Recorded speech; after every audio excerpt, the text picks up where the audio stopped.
In this video, I'm going to be giving you 5 tips for camping in your truck. Tip number 1, you're going to want window covers. There's nothing worse than sleeping in a public rest area or a truck stop and feeling like you're in a fishbowl.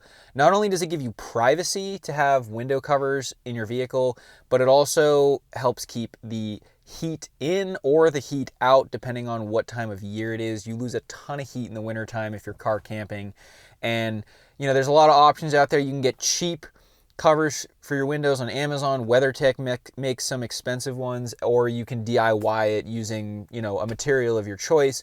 But just have window covers. I run them even in the camper, even though its windows are really small and high up, because it just gives you that level of privacy that you really need if you're camping somewhere public in your vehicle. Tip number 2, a lot of these kind of go with supporting a good night's sleep, but you want to find somewhere level to park.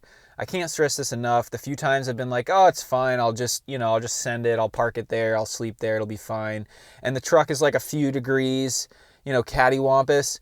And I just feel like I'm sliding off my cot the entire night, or my seat. And it's just not a great feeling. You're not going to sleep well, and it's going to impact, your ability to react and to drive. And so find a level spot. It doesn't have to be perfect. I'm pretty light sleeper and very particular about how my sleeping spot feels. And so I try to get as level as possible. There's the off-road mode that the Fords have where it'll show you the level and pitch of the truck. The cheapest option, if you don't have one on your car, is to get the Measure app on your phone. And if you do that, it will give you this, which is a level that you can use to basically check if something is level with your phone. It's super cool. I use it all the time. So the Measure app, check it out. The third thing that you should make sure you have if you're going to be truck camping is a comfy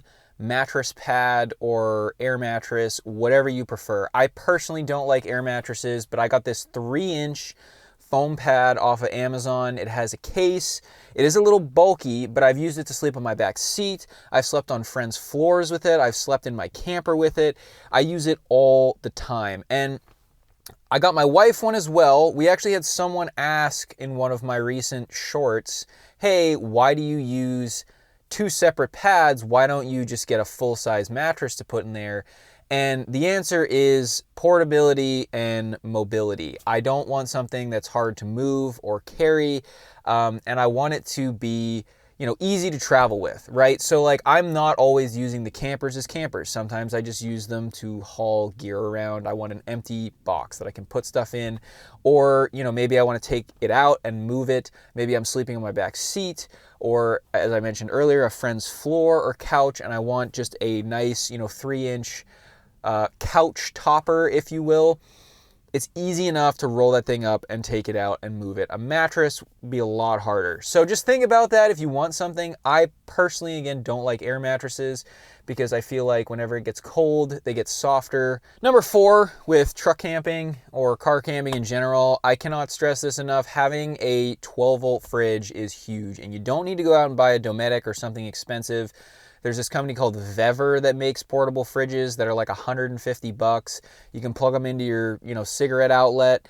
I don't know, at minimum, I would at least get you get a cheap Igloo cooler off a Facebook Marketplace or a Walmart and fill it with ice. You just want some way to have cold drinks. I really like having protein shakes when I'm on the road, or being able to bring food with me.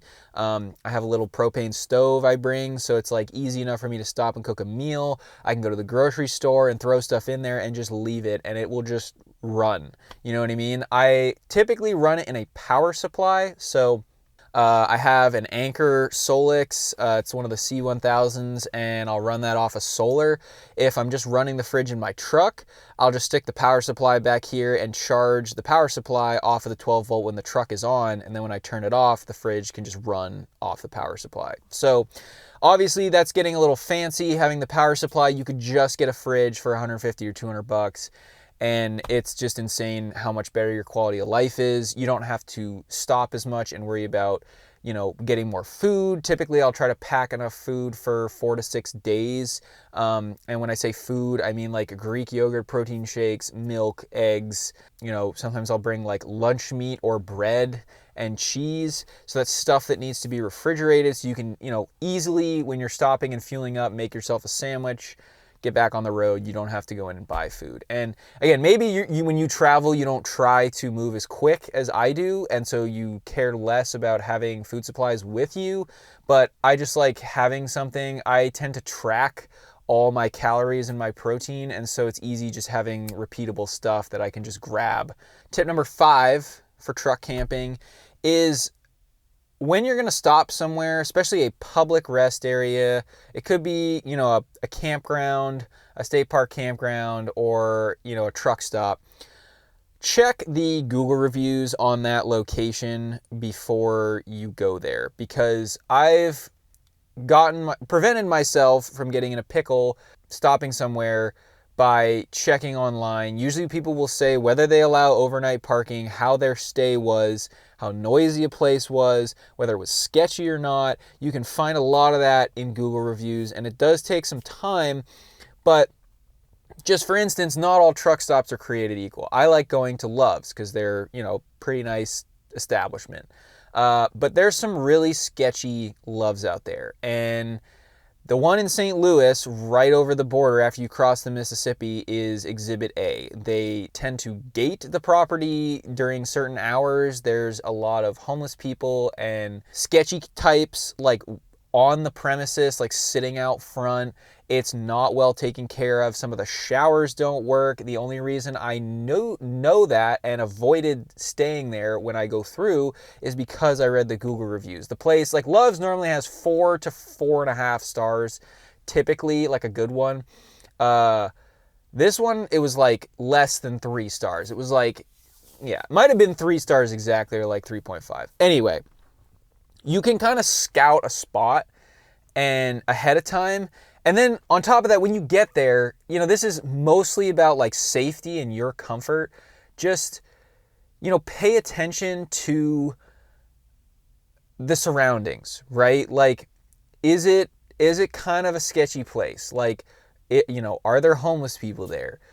Is it next to an area where there's like a lot of abandoned buildings? Are there not a lot of people there? Does it look run down? Like, just be smart about where you're parking for the night. Now, if you're in a van or you're in your car and you have the ability to just turn the ignition on and get out of there if you're in a tight spot or a sketchy spot, that's great. I have to be a bit more picky because I'm sleeping most of the time in the camper and I'm putting my tailgate down. And yes, I have a deadbolt on the door, but if I were in a situation, I still have to get out of the camper, come up here and turn the truck on to get out of there. And so I always try to be cognizant of that and think about, all right, if I need to exit this place, like how hard is that going to be with the fact that I'm sleeping in the camper? And so you just need to be a little bit extra discerning. That's all. Thank you for watching this video. I hope it was helpful. Again, if I missed something or if you think we should add something to this list, please leave a comment below. This is kind of the things that I've learned from just spending a lot of time camping in the back of my truck in a camper. There's a lot of other things I could add, but these were some of the most important things. You know, when someone asked me, hey, you know, you travel a lot, I'm thinking about doing this and, you know, driving around the US, or I'm thinking about doing RV transport, or I'm thinking about, you know, camping full time. Like, what are some of the things that I need to look at? And this would be some of my top on my list. So please subscribe if you haven't already, and we'll see you next time here on Power Stroke Maintenance. Cheers.